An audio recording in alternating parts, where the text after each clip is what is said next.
O Brasil vive hoje um momento extremamente polarizado.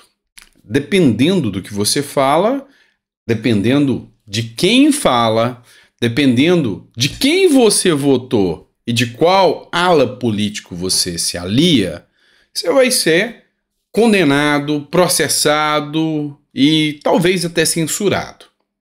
Agora, se for de outra ala, tá tudo bem, faz parte da democracia, você está se manifestando. Mas e quando o jogo vira?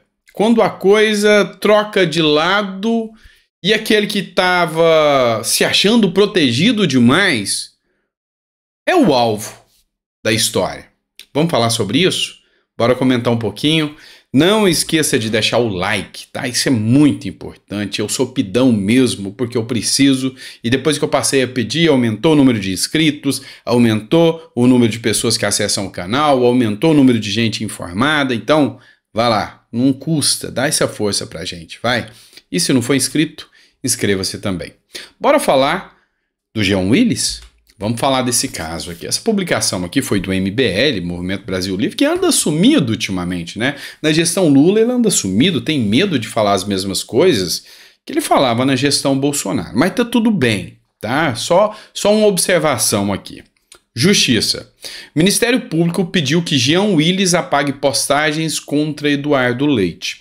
E aconteceu mesmo esse pedido do Ministério Público. Eu vou até fazer a leitura aqui para vocês porque vale a pena. Vamos relembrar o caso. Escolas cívicos militares. O governo Lula, ideologicamente, porque não tem nada a ver com questão educacional, os números apresentados pela Escola Cívico-Militares são excelentes. Os pais querem os filhos nas escolas cívico-militares, mas por questões ideológicas, pauta identitária, Lula tirou as escolas militares. 23 ou 22 governadores até então já tinham se manifestado, dizendo que se dane o governo Lula. O meu povo do meu estado quer e eu vou manter as escolas cívico-militares. E um desses que falou foi o Eduardo Leite, do Rio Grande do Sul. O Eduardo Leite falou, olha, eu não irei tirar as escolas cívico-militares porque elas são boas. Aí tem um novo contratado do governo agora, que é o Jean Willis. E o Jean Willis é aquele que fugiu para outro país e disse que estava extraditado porque senão o Bolsonaro ia tirar a vida dele, que ele era ameaçado. Voltou depois que o Bolsonaro saiu e é apadrinhado hoje pela força suprema dentro do governo, chamado Janja. Então uma Janja trouxe e falou que Lula tem que manter ele ali. Só que ele já chegou atirando. Por quê? Porque por causa desse anúncio do Eduardo Leite, e o Eduardo Leite é homossexual, o Jean Willis fez um textão abusando da condição sexual do Eduardo Leite e ainda abusando das preferências, dizendo que o Eduardo Leite só quer manter as escolas porque a Bi, como ele escreveu, gosta de homem fardado e mais não sei o quê.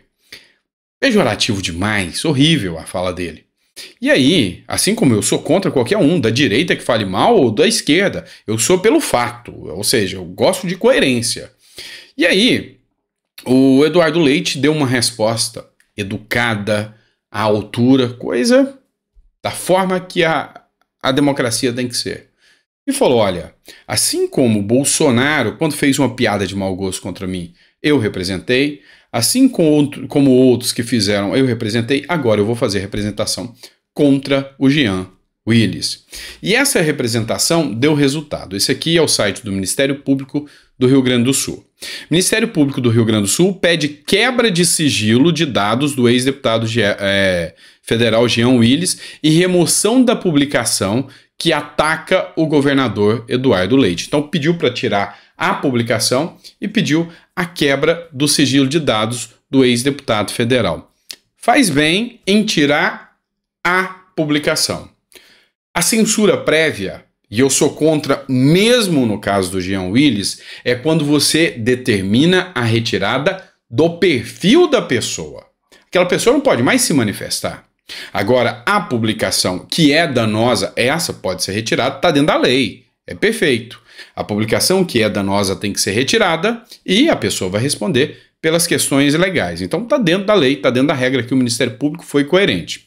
O Ministério Público do Rio Grande do Sul solicitou à Justiça na sexta-feira que determine a quebra de sigilo de dados do ex-deputado federal Jean Willis de Matos Santos e a remoção do seu perfil no Twitter da publicação que ataca o governador do estado, tá? Então foi da publicação e não do perfil como um todo. Pela publicação feita em 14 de julho, Jean Willis é investigado por... Agora é o ponto. Ele é investigado agora por injúria contra funcionário público e também por praticar, induzir ou incitar a discriminação, preconceito de raça, cor, etnia, religião ou procedência nacional. Ambos os delitos praticados nas redes sociais. Em caso de descumprimento da medida judicial, quando o seu deferimento, o Ministério Público pede uma multa de 100 mil por dia. Na peça, o promotor de justiça Davi Medina da Silva fundamenta que, abre aspas, através da manifestação efetuada pelo suspeito, é possível afirmar que, não obstante críticas ao governo, sejam inerentes à democracia, Jean Willis ultrapassou os limites da liberdade de expressão, ofendendo a dignidade e o decoro do parlamentar do Estado, do governador do estado, sobretudo considerando o alcance da publicação, que em 20 de setembro de 2023, às 18 horas, contava com 543 retweets, 297 tweets com comentários e 5.218 curtidas, além de mais de 1 milhão de visualizações. Para o Ministério Público do Rio Grande do Sul, o texto contém elementos relacionados à orientação sexual do governador pela insinuação de que teria decisão adotada por Leite em relação à manutenção do programa de escolas cívico-militares em âmbito estadual teria como razão homofobia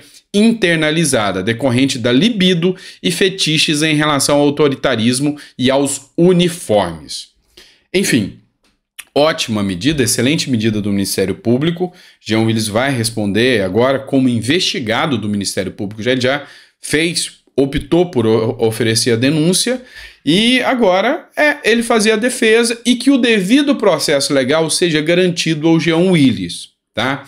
Mas eis aqui, eu sou contra qualquer tipo de violação do direito das pessoas, eu sou contra qualquer tipo de violação da honra e da integridade das pessoas, seja de direita ou de esquerda. Quando alguém de direita ofende, tem que pagar, quando alguém de esquerda ofende, tem que pagar, dentro do devido processo legal e dentro da equidade. E aí sim é um ponto importante da atuação do Ministério Público. Então, vale a pena a gente acompanhar isso aqui.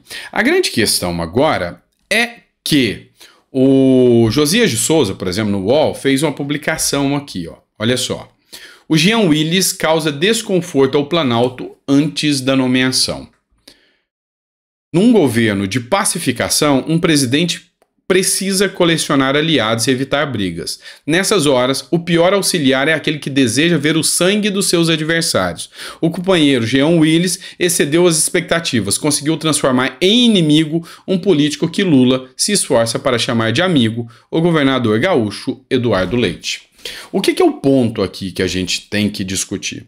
Eduardo Leite, ele governa para o povo do Rio Grande do Sul. Tarcísio para São Paulo, Zema para Minas, enfim, cada governador tem um povo que o elegeu para defendê-lo.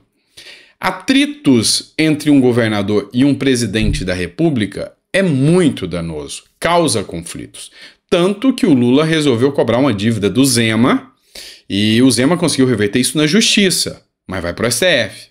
E a grande questão é que isso acaba prejudicando o povo do Estado, acaba prejudicando o povo. Então, o Lula tem interesse de ter o Eduardo Leite na base, o Eduardo Leite tem interesse que o Lula mande recursos e, ao que se vê, um vai ser apoio para a eleição do outro, mas tem que ter um diálogo mínimo. É o caso do Tarcísio, é o caso do Eduardo Leite e todos os demais. E essas falas do Jean Willis causam um atrito e um desconforto. E a galera do PT parece que não está muito feliz com o Jean Willis também não. Bora lá que tem mais uma matéria para vocês aqui, para a gente encerrar aqui, ó. Carlos Bolsonaro fez uma publicação nas suas redes sociais. Carlos Bolsonaro perde o porte de arma após a Polícia Federal indeferir a renovação. Vereador que tem uma Glock 9mm alegou riscos devido ao cargo e ameaças por ser filho do ex-presidente, o que é justo. Eu entendo que ele, sendo filho do ex-presidente, é um cara que corre risco de vida, sim. Polícia Federal, no entanto, não viu comprovação no perigo que justificasse o porte. E aí é o grande problema, tá? Qualquer um, dentro de uma análise fácil, factível, observa que ele é uma pessoa amplamente exposta no mundo da política. Da mesma forma, você me negar para os filhos do Lula. Vamos lá, o filho do Lula quer andar armado. Você acha que o filho do Lula não é uma pessoa politicamente exposta por ser o filho do Lula? Então, tem que tomar cuidado quando o Ministério Público, quando a Polícia Federal pode tomar decisões e o cunho aqui não é técnico, pode ser ideológico. Este é o risco da democracia. O Carlos Bolsonaro escreveu o seguinte: contra fatos não há argumentos. Primeiro, antigo filiado do PSOL, o braço do PT, tenta matar o meu pai. Em seguida, as contrastes ameaças à nossa integridade física aumentam, fatos vistos aos olhos de todos ao longo dos anos. Depois, retiram a segurança e a negativa dos veículos blindados a serem utilizados pelo ex-presidente. Agora, essa questão do porte de arma. A conclusão é de vocês. E a minha conclusão é que sim, eles se encontram em risco, é nítido. O ex-presidente perdeu o direito ao carro blindado, é arriscado demais. E não sou defensor de benefícios, não sou defensor de benesses ou regalias para ex-presidentes como um todo. Mas a segurança faz parte do númus do cargo que ele exerceu. Isso a gente tem que reconhecer, seja do Lula, seja do Bolsonaro, seja da Dilma, de qualquer um. Afinal, eles são, com toda certeza, figuras visadas da política brasileira. Esse é o meu ponto de vista. Eu não sei o que você pensa. E aí, com relação ao Carlos Bolsonaro, a negativa não é dar o benefício para ele, é negar ele ter o direito de ter a arma para se defender. Esse é o ponto. O comentário é seu. Coloca no comentário se você concorda ou discorda da atuação aí da Polícia Federal. Tá bom? Ok? Muito obrigado. Até o próximo editorial. Que o seu domingo seja muito abençoado. Meio-dia a gente está de volta com mais um editorial para vocês. Grande abraço.